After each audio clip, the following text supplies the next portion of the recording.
Ladies and gentlemen, dear friends and colleagues, and dear Mr. Firdaus Abdulkhaliq, it's an honor and great privilege to be here and share my thoughts on the making of the documentary which was presented 2 weeks ago, and it's called In Search of Kаттalangarский Korан. First of all, I would like to thank Mr. Firdaus Abdulkhaliq for cooperating with the BBC Uzbek and giving us this opportunity to investigate the complicated history behind this unique book. Also for his vision in the whole project. Many things in this project were a puzzle for us, and it raised so many questions. And I'm not sure if we have full answers right now, but we probed different variations.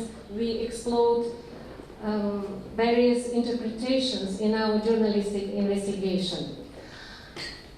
Kаттalangari Korан is named after the tiny village in the remote mountains region of central Uzbekistan, Qashqadaryo region, which borders Samarkand. And this manuscript is unique because it's considered to be one of the first copies, and many experts, they date it around the 8th century. It's written in Kufi style, and it's written on the animal skin. Telling the story of such complexity required so much,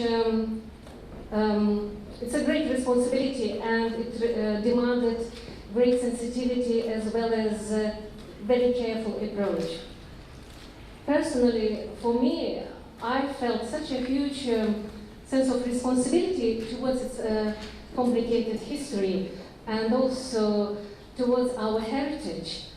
Despite having received good teaching in Islamic history at Oxford Center for Islamic Studies, I still felt overwhelmed and approached this project with a sense of trepidation. But at the same time, our Uzbek team at the BBC, we all have an enormous sense of duty towards our audience, because we knew that many people would watch it, and there was no room for mistakes. Many experts in Quran studies, Islamic history, or anyone would watch it and expect, and rightly so, high standards from a BBC production. One of the main presenter of the film, my colleague Louisa Iskandari, she is not here right now. She traveled with the Sevimli channel, TV channel, to Uzbekistan, and they traveled extensively in that area. They talked to hundreds and hundreds of residents of this little village, Kаттalangari Qishloq, or Kаттalangari village. And most importantly, while we were doing this film, we had a great responsibility also towards the residents of this little village. Because maybe it was the first time when they shared what they've been through while trying to preserve this Quran. And when Louisa brought back tons and tons of footages, I went through it, I was looking at them, and I felt humbled by the whole experience of seeing these people.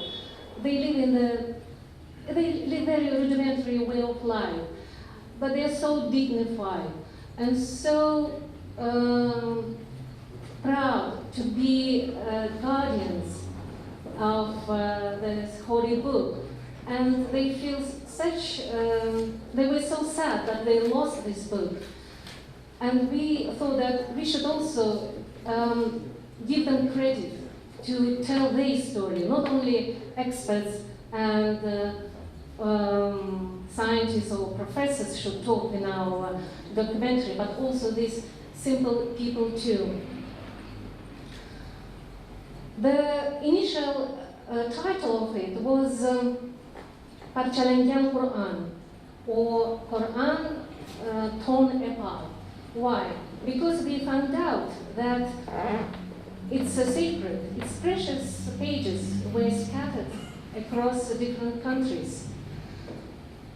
It survived its journey from Arabia in the 15th century via Iran and Afghanistan to Central Asia. Then it was kept for many centuries in that remote village in the mountains.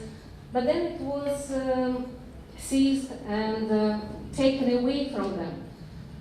In the mid-19th century, the colonizing Russian Tsarist army took it away, and the bulk of it is kept in St. Petersburg Institute of Oriental Manuscripts. And only 12 pages are kept in the Muftiat, or the spiritual board of Muslims in Uzbekistan in Tashkent. And then one page, what we also discovered, was kept by the Emir of Bukhara, father of the last Emir of Bukhara, Amir Abdullah Khan, to boost his status. Well, it seems like those rulers who are supposed to be defendants of the faith didn't care that much about preserving this holy book as a whole piece or as a one piece. And it was a mystery for us what made them do so, but or do such actions which some people might find very offensive. But it is live now. You can watch it, although in Uzbek language, on BBC's website, BBC Uzbek website. I'm not going to talk too much, but at the end I want to say that Uzbekistan, Afghanistan, historically, these lands were very famous for storytelling. Storytelling with morale. Ancient legends and fables of the Silk Road were hugely entertaining and subtly educational at the same time.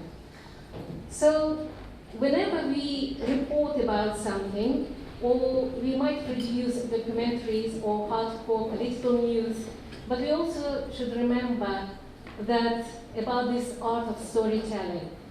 And we should also try to focus more on broadcasting to our audience human stories, because many of our stories are about the people, what concerns them, what makes them think.